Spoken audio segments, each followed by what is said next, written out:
আসসালামু আলাইকুম ভিউয়ার্স, আপনারা সকলে কেমন আছেন? আবারও আপনাদের সামনে হাজির হয়ে গেলাম এক নজরে কোরআন ডক্টর মিজানুর রহমান আজহারীর সত্যায়ন প্রকাশন নিয়ে। তো আজকে আমি চেষ্টা করব পবিত্র কোরআনের একটি গুরুত্বপূর্ণ সূরা আপনাদের সামনে এক নজরে তুলে ধরতে। এক নজরে কোরআন এই বই থেকে ডক্টর মিজানুর রহমান আজহারী উনি আসলে খুব সুন্দরভাবে এই কোরআনটাকে উপস্থাপন করেছেন। আল্লাহ তাআলার যে বাণীটা আছে আসলে আমরা যারা বাংলা ভাষাভাষী, বিশেষ করে যারা বাংলায় শিক্ষিত, যারা আরবিটা একটু কম জানি, তাদের জন্য এই সূরাটা খুবই আ আমাদের জন্য খুবই গুরুত্বপূর্ণ এবং আমাদের আ আপনার দৈনন্দিন জীবনের জন্য। কারণ হচ্ছে কুরআন হচ্ছে এই মানব জাতির জন্য একটা মানে একটা আপনার হচ্ছে পূর্ণাঙ্গ একটা জীবন, ইসলামটা যেহেতু পূর্ণাঙ্গ জীবন বিধান। আর এই বিধানটা কিভাবে ইসলাম আমাদের জীবনটা কিভাবে পরিচালনা করব, কুরআন কিন্তু এতে মানে আমাদের জীবন পরিচালনার জন্য স্পষ্ট নির্দেশনা দিয়েছে। তো এই এক নজরের কুরআন আমরা আমাদের জন্য একটা অনন্য একটা উপহার মিজানুর রহমান আজহারীর পক্ষ থেকে। তো আজকে পবিত্র কুরআনের একটা গুরুত্বপূর্ণ সূরা, সূরা আর-রাহমান আপনাদের সম্মুখে আমি তুলে ধরব। তো আশা করি আপনারা সকলেই আমার সাথে থাকবেন ইনশাআল্লাহ। তো এই বইটার সাথে কিছু বুকমার্ক আমাকে দিয়েছে। আসলে এই মুমিনের হারাবার কিছু নেই। এটা সত্যি। সত্যায়ন প্রকাশন এই বইয়ের মানে এটা আলোয় রাঙার সময় উনাদের যে ট্যাগলাইনটা রয়েছে।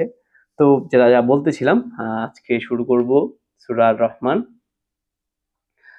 তারতিব বিন নজুল নাজিলের ধারাবাহিকতা তথা কোন সূরার পর নাজিল হয়েছে তা বিবেচনায় এটি কুরআনের ৯৭তম সূরা।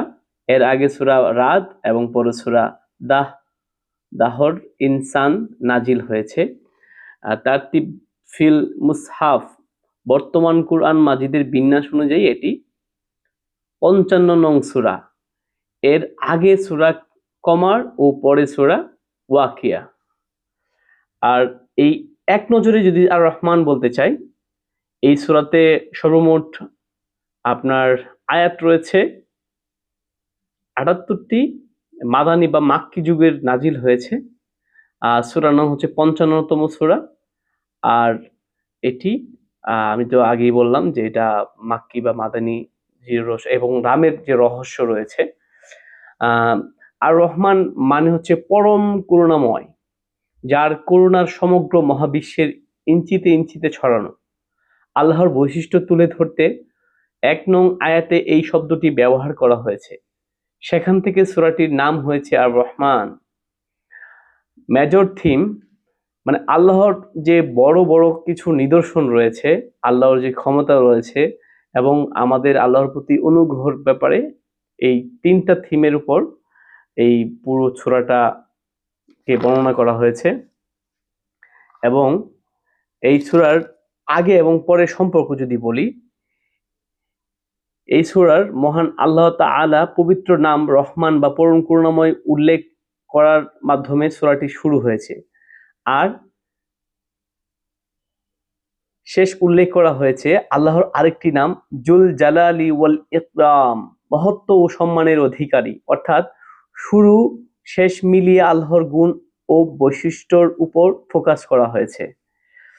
আর অন্য সূরার সঙ্গে যদি সম্পর্ক বলি, সেটা হচ্ছে এর আগের সূরা হলো সূরা কমার, যার শেষ আয়াতে মুমিনদের সম্পর্কে বলা হয়েছে তারা থাকবে বাগান ও ঝর্ণাধারায় সন্তুষ্টির আসনে নিরঙ্কুশ ক্ষমতাধর সম্রাটের পাশে। আর ঠিক পরের এই সূরাটির নাম ও প্রথম আয়াত হলো আর রহমান, যেন বলা হলো নিরঙ্কুশ ক্ষমতাধর সেই সম্রাটই হলেন আর রহমান বা পরম করুণাময় সত্তা। শানে নজুল যদি বলি, পুরো কুরআনের এটি একমাত্র সূরা যেখানে মানুষের পাশাপাশি জিনদেরকেও একই সাথে সম্বোধন করা হয়েছে। আল্লাহ তাআলা মানুষের মতো জিনদেরও স্বাধীনতা দিয়েছেন। চাইলে ঈমানদার হতে পারো, আবার বেঈমানও হতে পারো। অনুগত বা অবাধ্য দুটিই হবার ক্ষমতা জিনরাও রাখে। মানুষ ও জিন উভয় জাতিকে আল্লাহ তাআলা অগণিত নিয়ামতের মাধ্যমে বা নিয়ামতের মধ্যে ডুবিয়ে রেখেছেন। আর এই সূরাতে তাদেরকে বারংবার সেই কথাই মনে করিয়ে দিয়েছেন তিনি। আল্লাহ দেখতে চান এই নিয়ামত ব্যবহার করে কারা তার আনুগত্য করে আর কারা তার অবাধ্য হয়।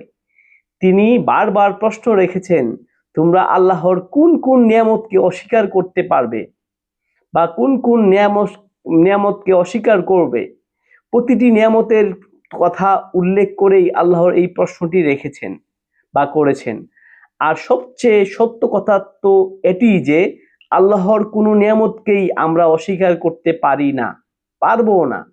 তাই এসব নিয়ামত ভোগ করার বেলায় আমাদের করণীয় একমাত্র আল্লাহরই ইবাদত করা, তার সাথে আর কাউকে শরিক না করা এবং কোনো ক্ষেত্রেই তার অবাধ্য না হওয়া। এই নিরেট সাদাসিধে সত্যটাকে যাতে আমরা মেনে নিই, সেই জন্যই এই সূরাটি নাজিল হয়েছে। এখানে ৩টা সেগমেন্টে ভাগ করা হয়েছে। দেখেন, আল্লাহর অনুগ্রহের কথা বলা হয়েছে, মানুষ ও জিন জাতির কথা বলা হয়েছে এবং মুশরিকদের সমালোচনা করা হয়েছে। তো আল্লাহর অনুগ্রহ যদি বলি, বান্দার উপর আল্লাহর অগণিত অনুগ্রহ রয়েছে। তার